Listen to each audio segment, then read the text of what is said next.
nous sommes ici en Nouvelle-Guinée, capitale de la presse francophone pendant ces 4 jours des assises. Après Annecy Rabé, nous sommes déjà dans ces assises avec un thème éloquent, journaliste, investigation et transparence. Pendant 4 jours, chercheurs, journalistes, professionnels de la presse vont échanger sur cette problématique aujourd'hui qui font dans les démocraties modernes ou dans les dictatures. Nous sommes avec un membre du bureau international de l'UPF, Jean-Claude Rode, qui est venu avec cette année une grande délégation. Alors, on a envie de dire, président de notre section, quel est l'intérêt aujourd'hui de participer à ces assises ici à Conakry? Surtout par le thème qui a été choisi. Comme vous l'avez dit, journalisme, transparence, investigation.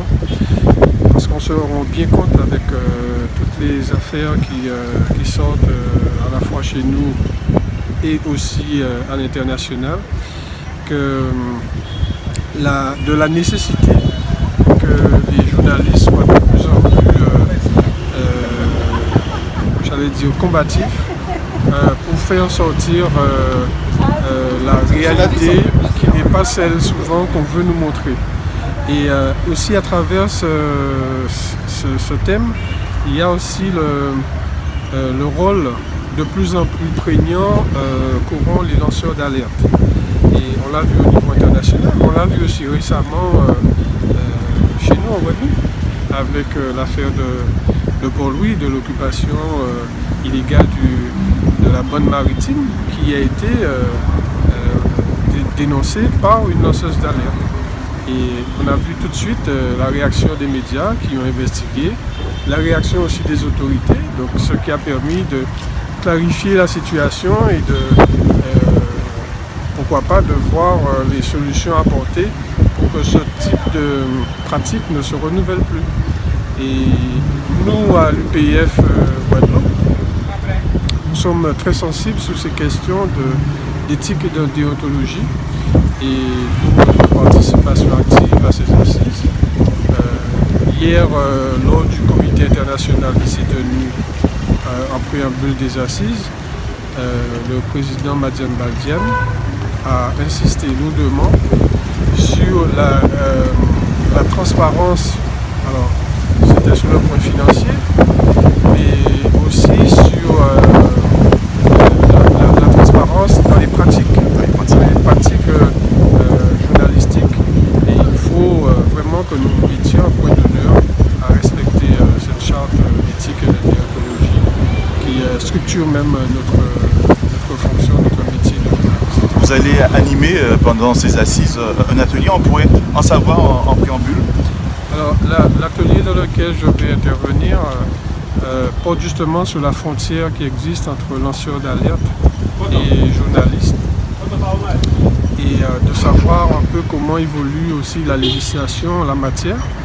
Donc personnellement, c'est sur cette thématique que je vais intervenir en montrant le rôle et l'influence qu'ont eu les lanceurs d'alerte sur la législation, sur les pratiques dans les différents pays, comment ces lanceurs d'alerte ont été, j'allais dire, dans un premier temps sanctionnés, mais que finalement, ils ont conduit à l'établissement d'un certain nombre de règles et de lois, notamment en France, où il y a eu déjà 2 lois qui ont été prises pour encadrer ce rôle de lanceur d'alerte. Ce rôle de lanceur d'alerte, et au cours de ces différentes tables rondes, on va étayer, on va voir les problématiques différentes de certains pays, ce qui est applicable ici en Afrique et peut-être voir aux Antilles, dans la Caraïbe. Et partout dans le monde, parce que bon, nous on est dans le monde francophone, mais ce sont des pratiques qui existent partout dans le monde. Et on a connu le plus grand lanceur d'alerte qui est Edward Snowden, celui qui a dénoncé les écoutes de la CIA et de la NSA, qui est le premier en fait à s'être attaqué à un secret d'État, à des secrets d'État, des pratiques douteuses de l'État américain, et qui ont conduit d'ailleurs à sa mise au banc, parce qu'il est encore à cette date poursuivi. Et donc, ce sont des questions qui interrogent la profession de journalisme partout dans le monde. partout dans le monde. Et c'est ainsi qu'avec Jean-Claude Rode, on a vu que ces assises vont se dérouler à Conakry. On va différents symposiums. Et puis dans l'après-midi, il y aura une table ronde et on verra avec Danick Zandronis. On sait qu'il est journaliste d'investigation. On verra avec lui, il va nous faire un peu le résumé de cette première table ronde ici à Conakry. De l'UPF de Guinée. On est chez vous ici en Guinée après Antsirabe à Madagascar. On a envie de dire que cette séance elle est ouverte et ça va être un très beau thème. Journaliste, investigation et transparence. Ce thème on dit beaucoup. Dit long, comme on l'a dit tout à l'heure, dit beaucoup, dit. Alors j'espère que nos confrères qui sont venus, déjà la Guinée fait, je dirais pas du buzz, mais aujourd'hui quand même on a enregistré 311 participants. Les 10 dernières années, jamais fait. C'est le record. Et pour cela, j'espère que chacun tirera son épingle du jeu. On a déjà des éminents panélistes, dont le ministre guinéen, Maître Sako, qui est plus à présenter. Voilà, qui n'est plus à présenter, qui serait là pour parler de la limite des lois et la limite entre autorité, loi et journalisme, parce qu'actuellement, notre pays traverse une petite turbulence entre les autorités et les journalistes. C'est une façon que chacun de nous puisse apprendre quelles sont mes limites. Mon droit dans mon métier s'arrête où? C'est comme le disaient d'autres écrivains. Ma liberté s'arrête où celle des autres commence. Alors, pour nous, j'espère que la fête Conakry, les retrouvailles de Conakry, serait quelque chose d'inoubliable. Je le disais tout à l'heure, qui serait écrit en lettres d'or dans les annales de l'UPF. Et surtout qu'à l'issue de ces assises, qu'une panoplie d'enseignements soit tirée. Voilà, surtout parce que les conclusions déjà, 3 jours de travaux, après à la sortie, il y aura des conclusions, des recommandations, même pour nous et ceux qui sont venus. On saura réellement avec ce contact, ce carnet d'adresses, ces retenues, qu'est-ce qu'il a lieu de faire quand nous allons retourner dans nos pays respectifs. C'est le but des assises. Voilà, c'est le but des assises. Surtout se connaître. Voilà, je suis avec des frères de Guadeloupe, moi guinéen. Et prochainement, j'espère que j'aurai une invitation sur Guadeloupe. Avec un confrère de Madagascar, la presse de Madagascar, un an on était chez vous, à Madagascar, ici en Guinée. Alors, quel est l'intérêt d'être ici à ces assises en Guinée? Bah écoutez, comme il a été dit durant le discours, la liberté de la presse est toujours importante et c'est une des raisons principales de l'existence de l'UPF. Cette année, on a eu de la chance de débattre sur le thème de la transparence, l'investigation, chose qui nous tient vraiment à cœur. Tout journaliste qui se respecte, j'espère qu'on va pouvoir obtenir de belles séances et d'échanges.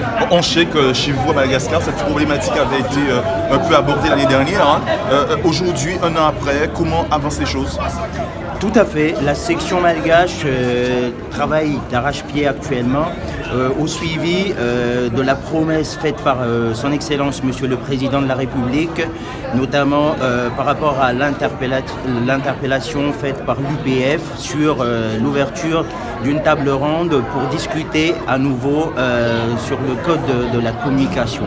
Oui, il y a les points positifs pour commencer, notamment le fait qu'aujourd'hui, quand les journalistes font un travail d'investigation, c'est un travail qui est extrêmement important, qui peut avoir des conséquences et un impact direct. Je pense au Paradise Papers parce que c'est dans l'actualité aujourd'hui. Donc on voit que quand les médias donnent à leurs journalistes les moyens de travailler, aussi quand les journalistes décident de collaborer ensemble, ils peuvent faire un vrai travail d'enquête, d'investigation avec des conséquences positives et finalement rendre plus transparente le fonctionnement de la démocratie.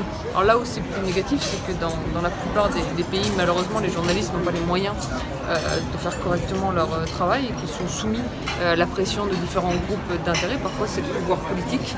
On a eu énormément d'exemples aujourd'hui de journalistes qui, d'ailleurs, eux-mêmes, souvent ont été emprisonnés, arrêtés à chaque fois qu'ils essaient de faire un travail d'enquête.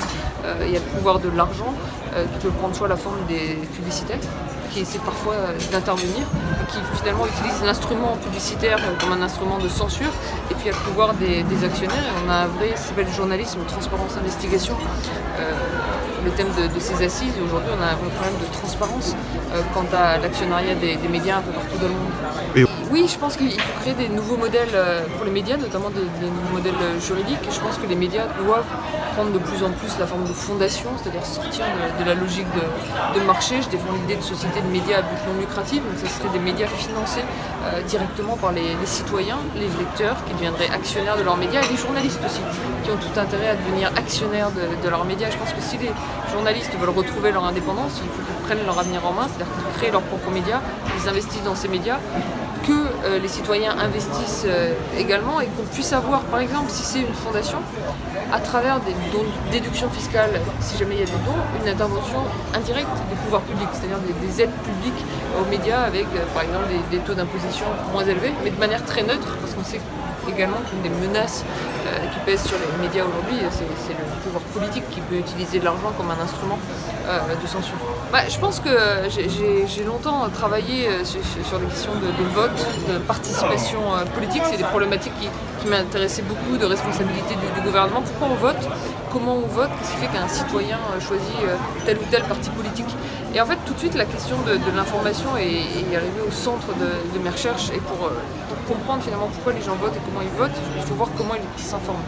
Le problème, c'est quand on regarde aujourd'hui l'information qui est donnée aux citoyens, souvent elle est produite par des médias qui sont un peu partout en crise. Vous regardez les recettes des médias, elles s'effondrent partout. Vous regardez le nombre de journalistes, ça c'est encore plus effrayant, elles s'effondrent partout. C'est-à-dire que vous avez de nombreux pays où il y a moins de journalistes chaque année.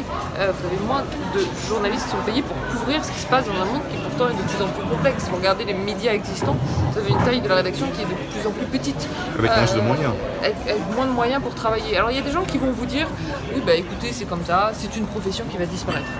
Moi je pense qu'il y a des professions qui peuvent disparaître. Oui, sans doute on a remplacé le chariot avec les chevaux par le train.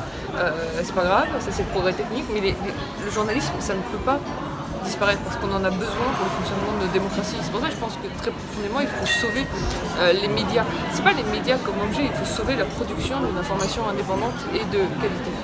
Ça c'est une excellente question et je pense qu'il y a énormément de points communs entre l'Europe et l'Afrique, notamment dans la nécessité des médias. Je veux dire, il n'y a rien qui est différent. Vous avez besoin pour que les démocraties fonctionnent bien, que les citoyens soient informés. La différence majeure aujourd'hui, c'est la structure économique. Et par exemple, là où je dirais systématiquement aux médias européens qu'il faudrait souvent privilégier sur Internet le fait d'avoir un mur payant, un abonnement, de faire payer les lecteurs et de reposer le moins possible sur la revenu publicitaire, c'est très problématique en Afrique de faire payer les lecteurs parce qu'ils n'ont pas les moyens de s'abonner. Donc les fondamentaux économiques sont différents, il faut s'y adapter. Je pense que dans chaque pays, en fait, même si je compare aujourd'hui, vous savez, la France et l'Italie, vous avez des fondamentaux économiques différents, donc il faut s'y adapter. Mais la nécessité même des médias et le besoin de les sauver aujourd'hui, des pouvoirs de l'argent et du poids du pouvoir politique, c'est commun à tous les pays. Et vous savez, même en France, on a eu récemment, durant les derniers mois, 2 plaintes de ministres, alors pas directement contre les journalistes, mais des plaintes contre X suite à la fuite des documents. Moi je pense que c'est une atteinte contre le secret des sources. Alors, on n'en voit pas en France les journalistes en prison, mais quand même c'est une certaine dérive, et ces dérives-là on les retrouve partout malheureusement dans le monde. Oui, moi je pense que c'est extrêmement important parce que déjà on a tous beaucoup à apprendre les uns des autres. Donc je trouve ça absolument formidable d'avoir des journalistes du monde entier qui se rencontrent et qui discutent des problématiques et qui peuvent partager des solutions. Je pense qu'ensuite quand il y a des consortiums d'investigation de journalistes, justement c'est dans des endroits comme les assises où les journalistes se rencontrent. Donc c'est ça qui va nous permettre de progresser. Ça suffit pas, mais c'est déjà un premier pas important. Oui, voilà, exactement. Les confrères d'Haïti, du Sénégal, de la France, de Monaco peuvent apprendre des journalistes en Guadeloupe, et les journalistes en Guadeloupe peuvent apprendre de leurs confrères partout dans le monde.